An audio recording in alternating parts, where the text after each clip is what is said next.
Good day, everyone. I am Janela May Arias, together with my group mates Jade Hershey Gordo, Barbie Risvelio, Kyla Tarektekan, and Neil Adrian Villafan. We will be facilitating a comprehensive deep dive into Chapter 9, which is documenting issues in the specialized field of operations auditing. Sa auditing, hindi sapat na nahanap mo lang ang mali. Today, we will be discussing the systematic process of transforming raw and organized observations into impactful professional reports. In our journey as future professionals, we must realize that an audit is only as effective as its final documentation.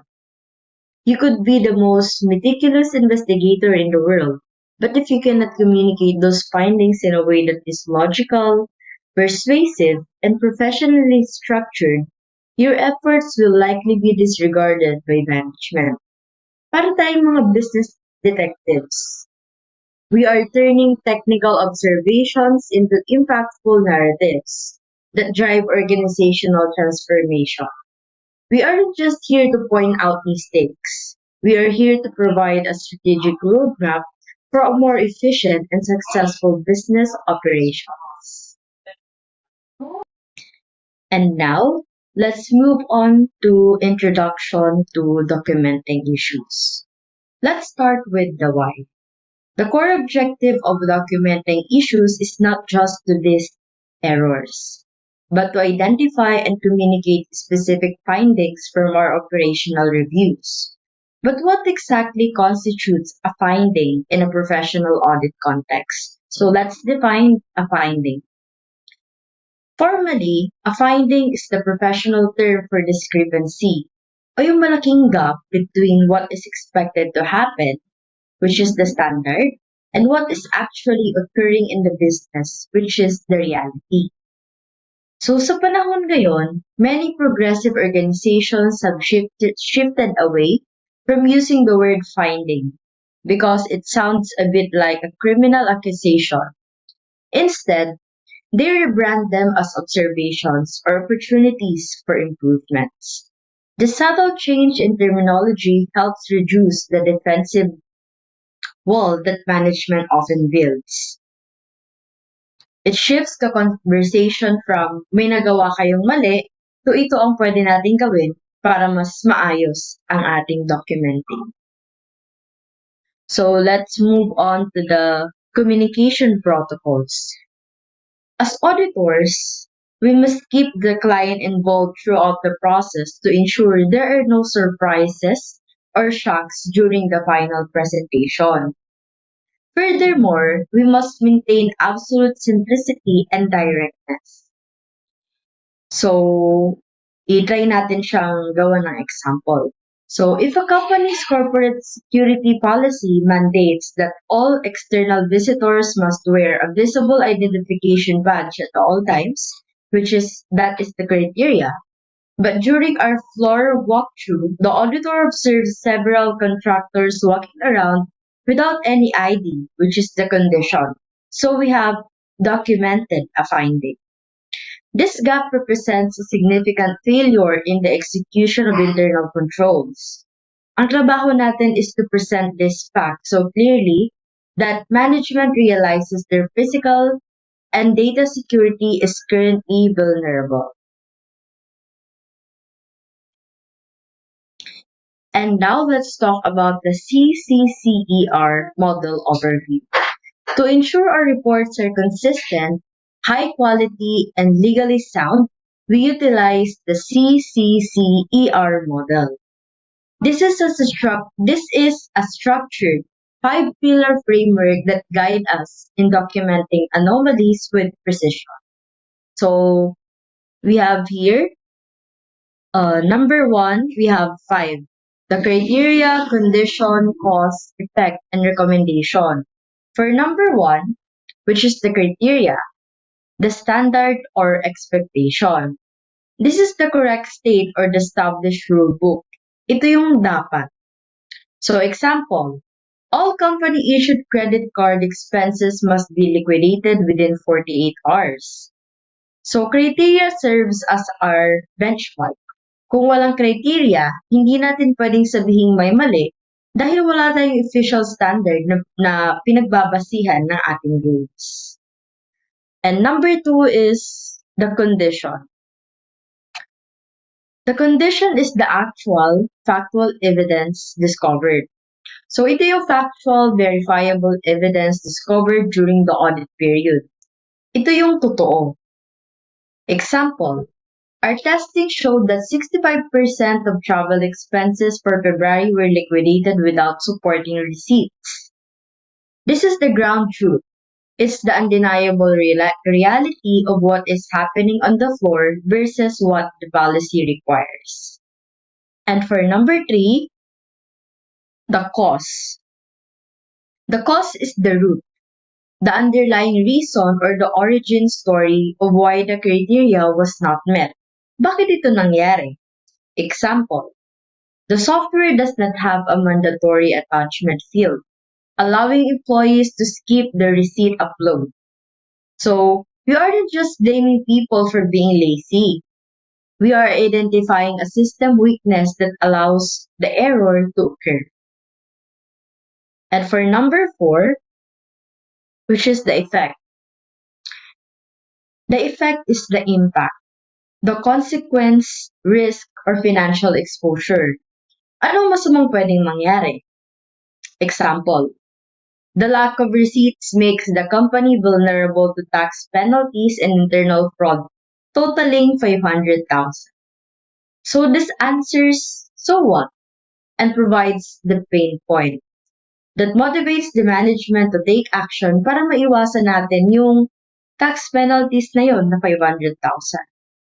So for your last part of the CCCER model, which is the recommendation serve as the solution, the actionable steps required to neutralize the cause.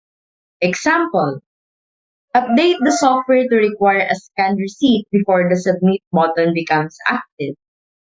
So, in this case, we provide a logical, long-term solution that stops the problem at its source. So, nandun pa lang tayo sa source, pwede na nating ma-stop yung problem natin dito. So, let's proceed to the next slide. Moving forward, let's perform a comprehensive analysis of the first 3 components of the CCCER model, which are the criteria, condition, and cause. This section is arguably the most rigorous part of the audit process because it establishes the evidential foundation of our report. Without a solid analysis here, our entire finding will collapse under management scrutiny. So let's start with the criteria. The criteria is the established benchmark. Criteria represents the ideal state or the performance standard set by stakeholders.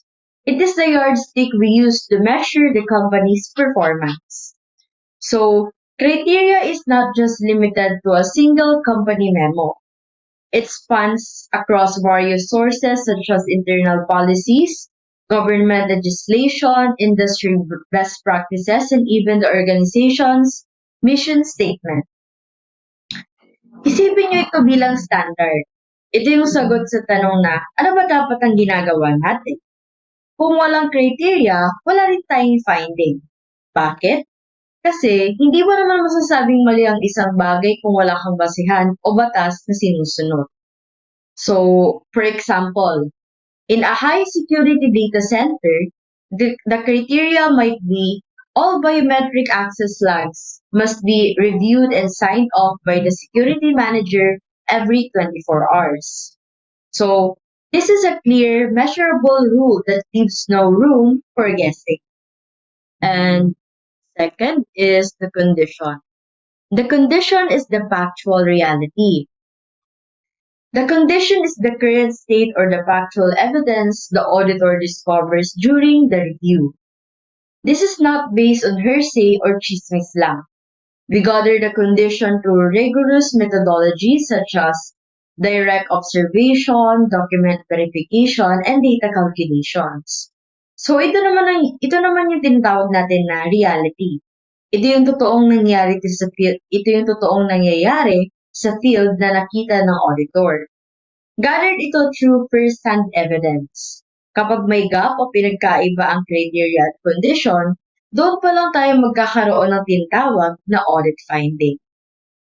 So, example natin for condition is, using the data center example, the auditor finds that the biometric logs for the entire month of February have no signatures from the security manager. So the condition shows 100% failure rate and the following established criteria. And for the last part of this slide is the cause. The cause is the root of discrepancy. The cause is the underlying reason why the condition exists. This is where we differentiate a good auditor from a great auditor. Why? Because a great auditor does not just look at the surface. We identify the root cause rather than just the symptoms. To do this, we utilize sophisticated tools such as 5 whys analysis or cause and effect diagrams and the drill down data analytics also. So, dito na tayo nagiging business detective. Hindi na tayo tumitigil sa pagsasabing may nakalimot. Tinatanong natin, bakit nakalimutan? Bakit walang nag-remind? Bakit hindi na-detect ng system? We look for the systematic failure. Yung butas sa sistema na nag-allow sa error na mangyari. So, we have here, why were the logs not signed? Because the manager was too busy. Why was the manager too busy? Because they are manually checking 500 pages of logs daily. Why is it manual? Because the biometric system doesn't have digital summary report. So, yung root cause natin dito is the lack of a digital reporting feature in the biometric software. And identifying this as the cause allows us to suggest a software update rather than just telling the manager to work harder. And now let's proceed to the next slide. And now, we arrive at the most critical part of the audit finding. Effect, recommendation, and the POCAYO or mistake proofing. Kung sa pelikula pa, ito na yung climax at ending ng ating kwento. Dito natin napapatunayan na sa management na hindi lang tayo basta naghahanap ng butas, kundi may malasakit tayo sa ikabubuti ng ating company. So, let's start with the effect. The effect is the consequence or the risk resulting from the condition. It answers the crucial question, so what and why should anyone care? So, in auditing, we must quantify the risk. Hindi sapat na sabihing may mali. We need to show how much money is being lost or how much danger the company is in. Kapag pinakita mo ang effect in terms of pesos, percentages, or hours lost, doon mo makukuha ang atensyon ng ating bosses. So, example for effect is, let's say we are auditing a retail store and we find the cashiers are not counting their change properly. So, ang effect natin dito is, due to improper cash handling, the store lost an average of 5,000 per week, which is a total of 240,000 in a year. So, ipinapakita nito sa management na ang simpleng pagkakamali ay nagre-resulta sa malaking pagkalugi. Ang goal natin dito is to avoid nitpicking o yung pagpuna sa maliliit na bagay na wala namang impact. We focus on issues that actually hurt the business. And for the second part, which is the recommendation. The recommendation is the solution. It is the action taken to neutralize the cost we identified earlier, and its job is to stop the effect and restore the condition to a desirable state. So, a good recommendation must be cost-effective. We have to ensure that the cost of the fix is not higher than the problem itself. Parang sa gamot, hindi pwedeng mas mahal pa ang presyo ng gamot natin kaysa sa halaga ng buhay na isinasalba ng tao. So, we have example here for the recommendation. If a company is losing 10,000 due to manual errors in data entry, ang recommendation natin dito is instead of hiring 50,000 a month supervisor to watch the staff, we recommend using a 5,000 software plugin that automatically check for errors. So dapat practical tayo. Our suggestion should be realistic and should directly address the root cause para hindi na bumalik ang problema. We are not just pointing out errors. We are offering a better way to work. So let's proceed to the Pokayo or mistake proofing. So Pokayo is a Japanese concept that means mistake proofing. It provides us with five professional methods. So number one is to eliminate. This is the most powerful method. Remove the possibility of error entirely. Example, redesigning a workplace so that a dangerous or confusing step is no longer required.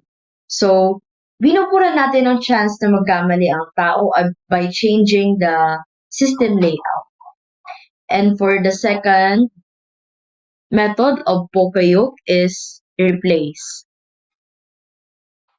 So, we swap manual, high-risk tasks with more reliable ones like automation.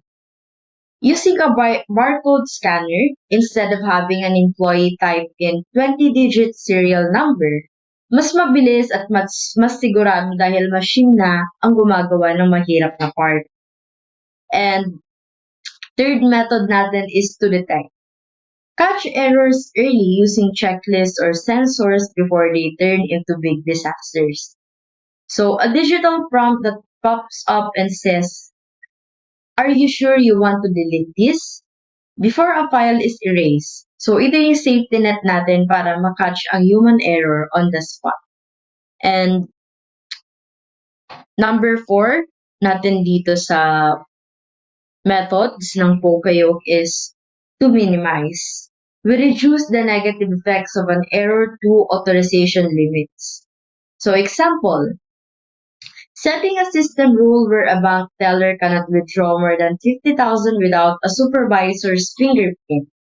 So, dito, nililimitahan natin ang pinsala o yung negative impact na pwedeng mangyari kung sakaling magkamali ang isang staff through our supervisor. So, ang last method naman natin dito is make work easier. We simplify the environment using forms or color coding. For example, color coding inventory bins. Green for expired, yellow for near expiry, and blue for new stocks. So, ginagawa nating user-friendly ang trabaho para kahit pagod o nagmamadali ang staff, hindi sila malilito.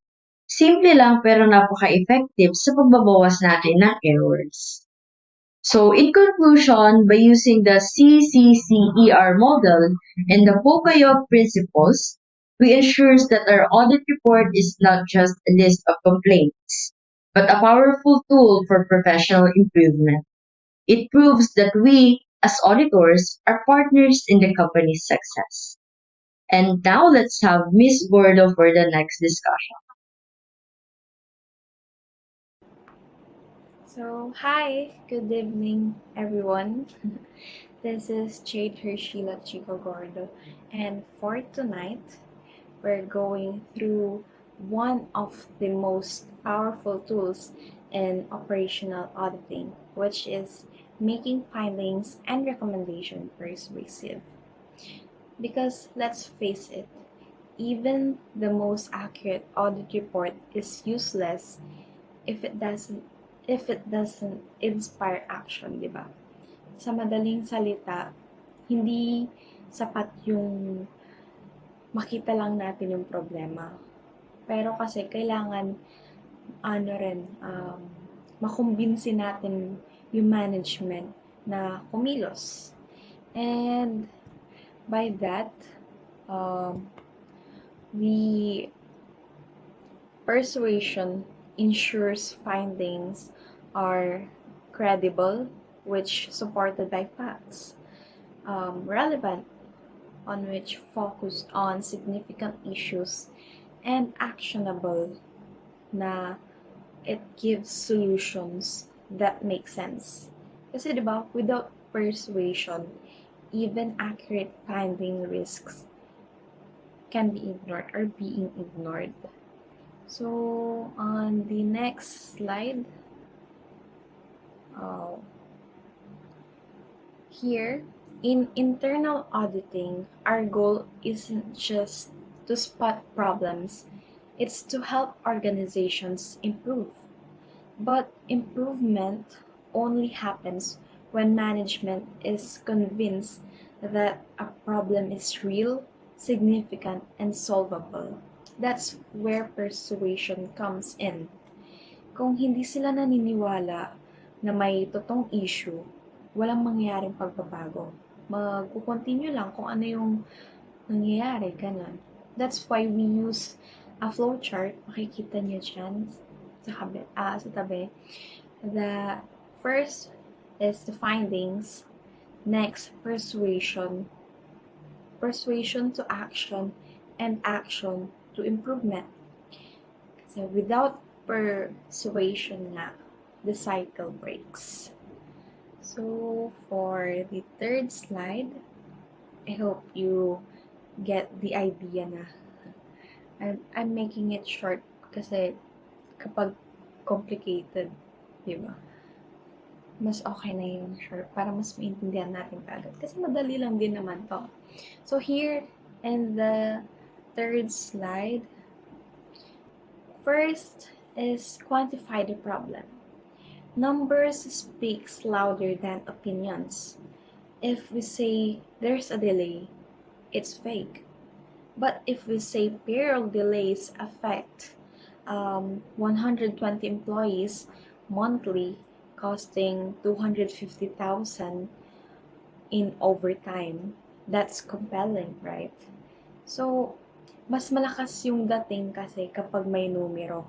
Pag may mga numbers tayong nakikita, hindi lang yung opinion. Second, Second is prioritize what matters. So management is busy. Alam natin yan. They don't want to read about minor issues. Like yung need pa nilang basahin na ang dami-dami pero ending ganito lang pala yung ano. So we present findings in descending order of importance. Unahin yung pinakamalaking problema at pinakamalaki at mahalagang problema. Huwag yung puro maliliit na detalye. Ganun. Third, Third is the balance cost and benefit. Every recommendation must be worth the cost. If fixing a 10,000 pesos issue costs 100,000 pesos, it's not pragmatic. Kung mas mahal ang solusyon kaysa sa problema, hindi ito practical. So, we need to balance the cost and the benefit regarding to that. And fourth one is use clear language. Not everyone reading the report is an auditor. So we avoid jargon, explain acronyms, and use visuals like charts and bullet points. Mas simple, mas madaling intindihin. Then for the tools of persuasion, we have logos, ethos, and pathos. To persuade, we use 3 classical tools. Each one shows in our triangle visual. First is the logos, which is the logic and data, facts, figures, and charts. Ethos is our credibility. If we're known for fairness and accuracy, our words carry weight. Pathos is the emotion. Used sparingly, it shows we care. For example, delays in medical reimbursement affects employees' well-being. So, kapag pinagsama kasi itong data, yung trust, and a little of emotion, mas malakas yung epekto niya. And next one is the how we avoid manipulation. So sometimes auditees try to persuade us by repeating arguments, claiming everyone does it, or withholding informations. We must stay objective, verify facts, and ensure transparency. So, hindi porket paulit-ulit na sinasabi kasi ay totoo na. So, in summary, persuasive findings aren't just about what we say, it's how we say it and why it matters. When we combine logic, empathy, and clarity, we don't just report problems, we help solve them. So, sa huli, ang tunay na halaga ng auditor or ng audit ay nasa kakayahan nito kung paano nasa kakayahan nitong maglala ng change, ng pagbabago. And yun lang for my part here in chapter 9. Next presenter.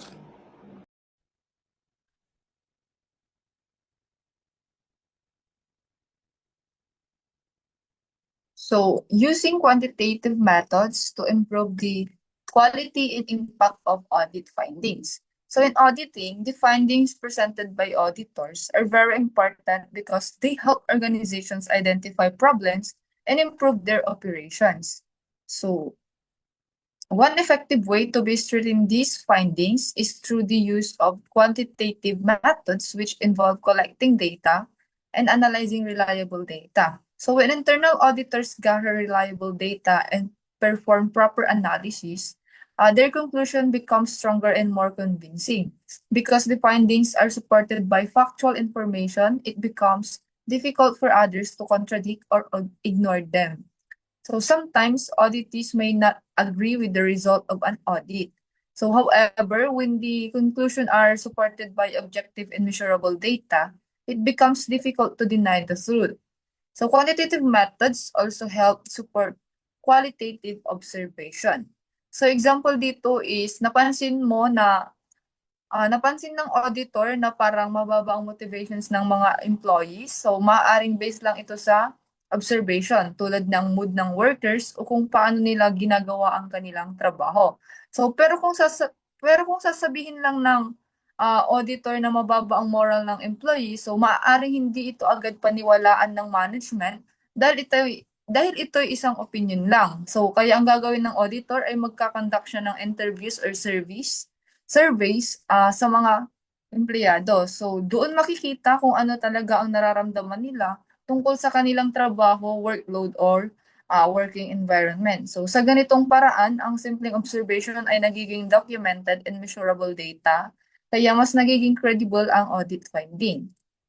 So, next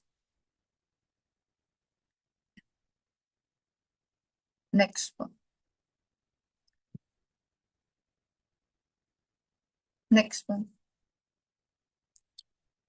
So, examples and criteria of reliable audit evidence. So, another way of quantitative methods are used when auditors need to verify the claims of employees.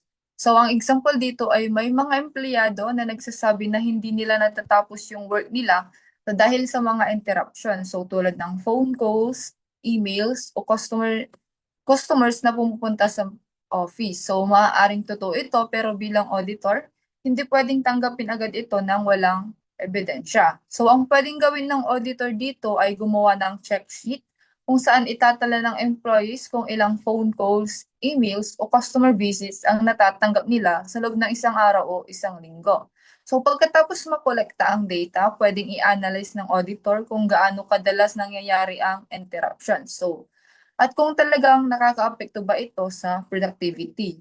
So sa ganitong paraan, ang opinion ng employees ay nagiging facts at numerical data na mas matibay na basihan para sa audit findings. So another important part of quantitative methods is making sure that the evidence used in the audit findings meets the certain criteria. So evidence must be verifiable. So this means the data and documents used in the audit can be checked by other people and they can reach the same conclusion. Next is transparent. So means that the information supporting the audit findings should be available for review when needed so that the audit process remains clear and trustworthy. So in conclusion, quantitative methods improve the quality and impact of audit findings because they rely on reliable data, measurable evidence, and objective analysis. Next.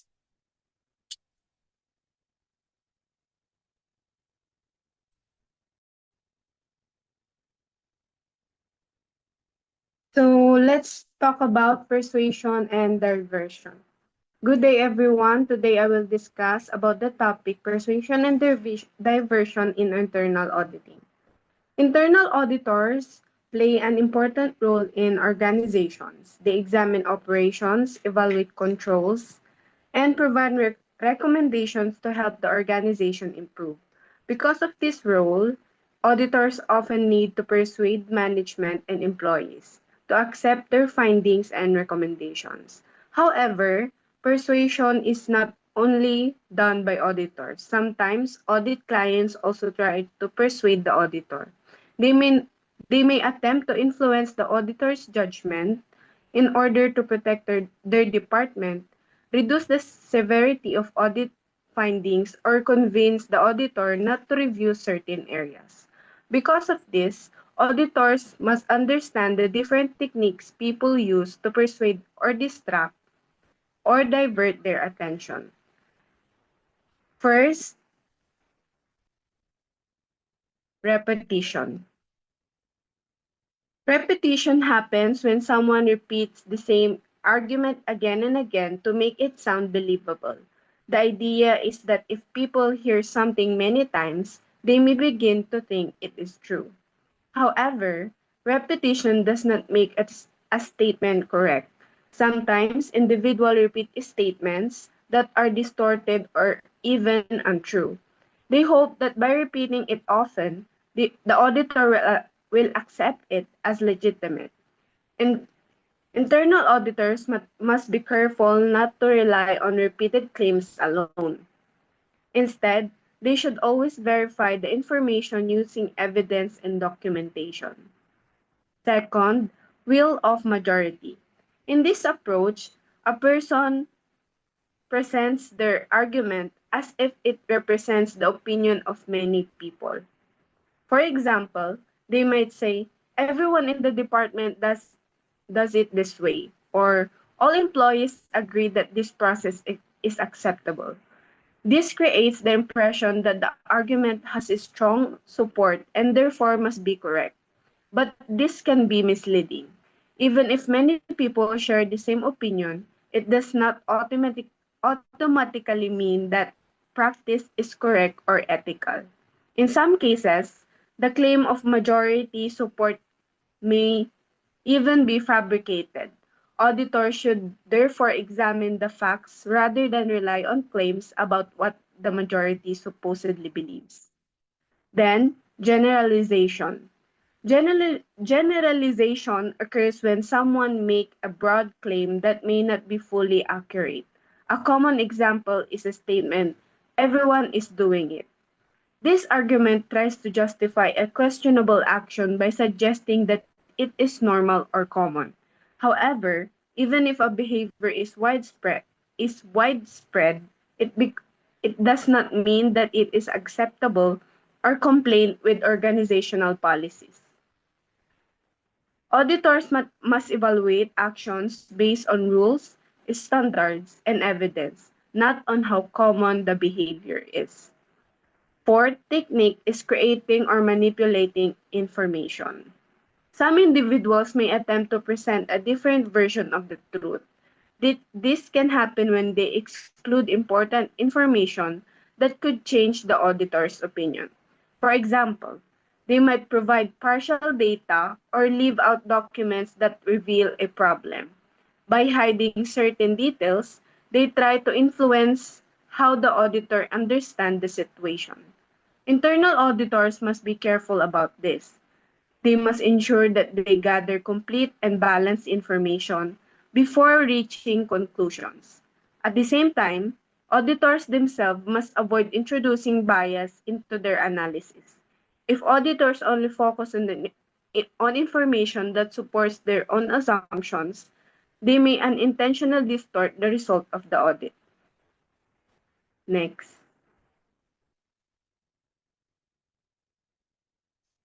Now, let's talk about how auditors should present their findings effectively. When presenting audit results to auditees, management, or the board of directors, auditors must do more than to simply show data. They must capture the audience's attention and communicate sincerely.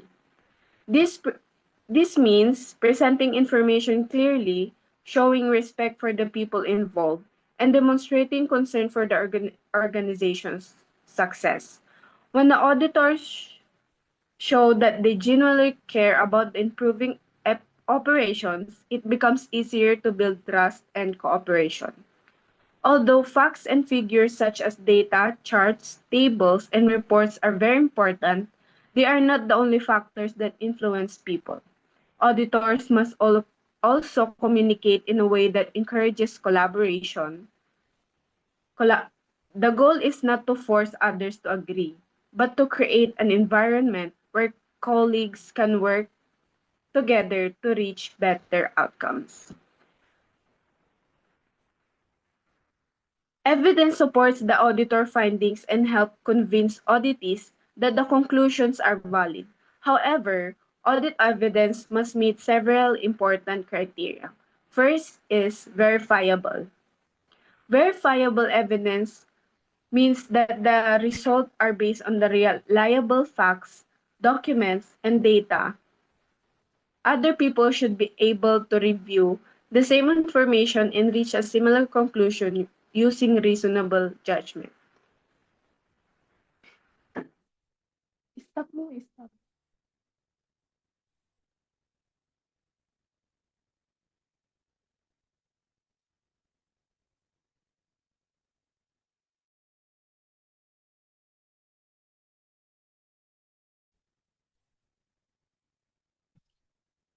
Second is transparency. Transparency means that when there is a proper authority, the supporting information should be available for review. This allows others to see how the conclusions were formed.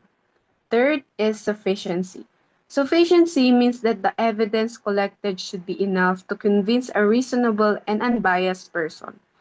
Auditors should not rely on only a small amount of information when making conclusions. Then, reliability. Reliable evidence is free from tampering and significant errors. It should come from credible sources or properly designed systems and should be provided in timely manner. Fifth, relevancy. As much relevant. Next is relevant. Relevant evidence directly relates to the objects and scope of the audit. Information that is unrelated to the audit objectives should not influence the auditor's conclusions. And lastly, usefulness.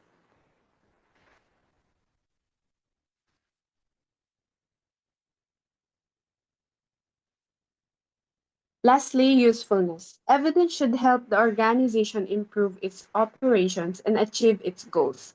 The purpose of an audit is not only to identify problems, but also to provide recommendations that help the organization perform better.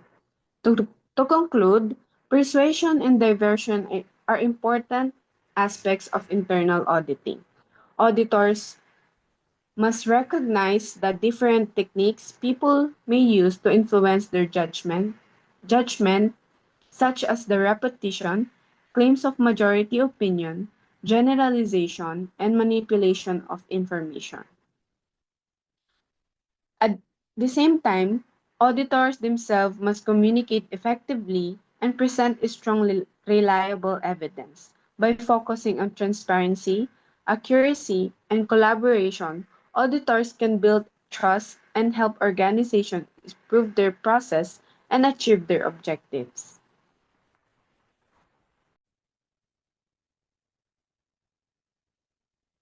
So, good day, everyone. I am Villafania Neil Adrian F., and I am here to discuss or to continue the discussion about developing useful, pragmatic, and effective recommendations for corrective actions.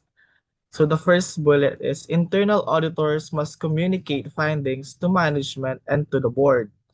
They act as the organization's eyes and ears in identifying issues. Auditors should not only report problem but also suggest practical solutions. Recommendations must be timely, relevant, and feasible. And lastly, effective recommendation help the organization correct weakness and improve performance. So dito, internal auditors play an important role in communicating the result in the audit. According din sa accounting standards, ang mga auditor daw is dapat ma-present nila ng clearly yung observations nila, yung findings nila, and gagawa sila ng conclusions to make their decision understand the current condition of the organization. Management and the board rely on internal auditors to serve as their eyes and ears, helping them to see the problem, risks, and weaknesses that may affect the operations. However, yung responsibility ng internal auditors does not end with simply identifying problems or listing, what do you call this one? Listing deficiencies. Auditors are also expected to provide recommendations that are useful for practical and achievable. This recommendation should help the organization address the root cause of the problem and restore the process or system so that it will meet the required standards of the performance expectations. So effective recommendations should be also timely, relevant, and feasible. This means that the suggested solutions should be applicable and capable of being implemented using the resources. In addition, well-developed recommendation can help organization go beyond simply fixing problems. They can also encourage improvements to promote best practices and strengthen the internal controls. When auditors provide valuable and well thought out recommendations, the management can see the internal auditing contributes to improve efficiency, effectiveness, and overall organizational performance. And lastly, the summary. Operational review, check if business processes are effective and well managed. Auditors use facts and evidence to evaluate performance risks. Information must be organized clearly to help management make decisions. Reports should have logical structure like beginning, middle, and conclusion. Lastly, continuous auditing uses technology to improve monitoring and identify problems.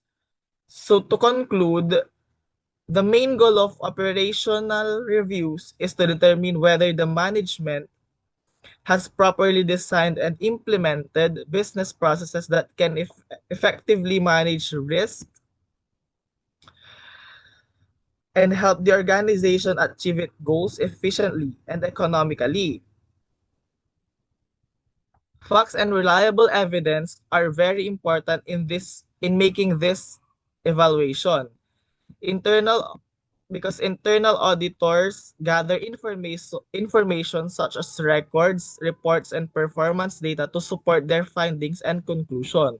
However, simply presenting numbers, graph, or tables to management is not enough. Auditors must organize the information clearly and logically so that decision makers can easily understand the issue and the importance of the recommendations being presented. A good audit should follow a proper structure with a beginning, middle, and conclusion. This helps this helps explain the problem, present the supporting evidence, and guide the management toward making informed decision. This summary also highlights the importance of continuous auditing. With the increased use of technology in business, auditors can now use digital tools to continuously monitor operations and evaluate risks. Continuous auditing allows auditors to analyze business processes more deeply and identify the root causes problems by determining what, when, where, how, who, and why of operational businesses. And that's the end of our report.